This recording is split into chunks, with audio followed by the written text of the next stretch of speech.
Assalamualaikum warahmatullahi wabarakatuh. Nama saya Turti Sabrida dengan NIM 200302011, Prodi Agribisnis 20B, Fakultas Pertanian Universitas Samudra. Pada video kali ini saya akan menyampaikan pembahasan mengenai mata kuliah akuntansi manajemen, dan di dalamnya terdapat 3 pembahasan, yaitu akuntansi manual, komputerisasi akuntansi, dan pembukuan.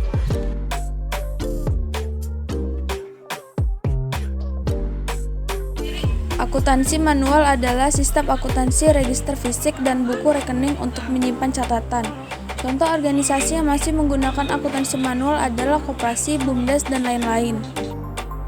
Kelebihan akuntansi manual: pertama, tidak memerlukan biaya yang besar. Yang kedua, resiko kerusakan kecil. Yang ketiga, hemat listrik. Yang keempat, melatih ketelitian dan kecermatan. Keempat, kegiatan komunikasi sering terjadi, kemungkinan tingkat kejahatan kecil, dan file yang tersimpan tidak akan terkena virus yang dapat merusak file. Kekurangan akuntansi manual: pertama, memerlukan tenaga ekstra untuk menulis, kurang rapi saat pembuatan laporan keuangan, membutuhkan tempat untuk menyimpan file, waktu yang dibutuhkan untuk membuat laporan lebih lama, kemungkinan file rusak semakin besar jika terjadi bencana alam. Komputerisasi akuntansi adalah sebuah sistem akuntansi di mana komputer sebagai teknologi untuk menjalankan aplikasi yang digunakan dalam mengolah transaksi akuntansi sekaligus untuk menghasilkan laporan keuangan dalam sebuah perusahaan. Kelebihan komputerisasi akuntansi: komputerisasi akuntansi menyederhanakan proses penyimpanan catatan.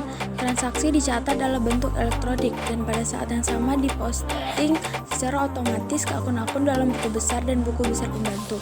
Kedua, komputerisasi akuntansi umumnya lebih akurat dibandingkan dengan sistem manual. Ketiga, komputerisasi akuntansi menyediakan informasi saldo akun terkini untuk mendukung pengambilan keputusan karena saldo akan diposting sejak transaksi muncul. Kekurangan komputerisasi akuntansi: pertama, diperlukan biaya yang relatif besar untuk membeli software dan hardware. Yang kedua, biaya maintenance yang relatif, biasanya untuk yang baru implementasi dan belum ada karyawan yang bisa menggantikan konsultannya dan biayanya lebih tinggi. Penggunaan komputerisasi akuntansi biasanya digunakan oleh perusahaan-perusahaan yang sudah tergolong modern. Cara kerja komputerisasi akuntansi yaitu menyederhanakan proses penyimpanan catatan. Transaksi dicatat dalam bentuk elektronik dan pada saat yang sama diposting secara otomatis ke akun-akun dalam buku besar dan buku besar pembantu. Komputerisasi akuntansi secara umum lebih akurat dibandingkan sistem manual. Jenis-jenis software komputerisasi akuntansi: yang pertama, Man Your Own Business Accounting. Yang kedua, Accurate Accounting. Yang ketiga, Zahir Accounting. Yang keempat, Microsoft Excel. Yang kelima, Omega Accounting, dan lain-lain.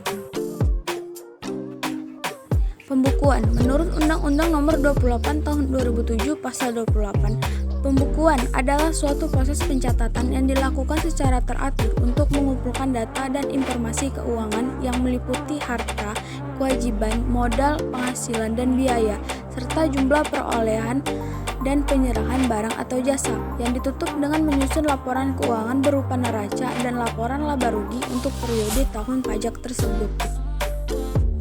Cara membuat pembukuan akuntansi: yang pertama, mengumpulkan dan menganalisa data transaksi untuk pembukuan dalam akuntansi. Yang kedua, membuat jurnal transaksi. Yang ketiga, memindahkan jurnal transaksi ke buku besar. Yang keempat, membuat neraca percobaan. Dan yang kelima, membuat laporan keuangan. Manfaat pembukuan yaitu: yang pertama, melacak pengeluaran. Membuat pembukuan membantu mengetahui kemana uang bisnis digunakan. Yang ketiga, membantu analisis kinerja bisnis. Yang keempat, mempermudah proses pembayaran pajak.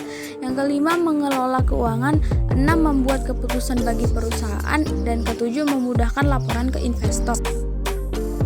Contoh jenis pembukuan sederhana: pertama, pembukuan inventaris barang. Yang kedua, pembukuan catatan kas. Dan yang ketiga, pembukuan persediaan. Demikian pembahasan video dari saya, semoga dapat manfaat. Saya akhiri, wassalamualaikum warahmatullahi wabarakatuh.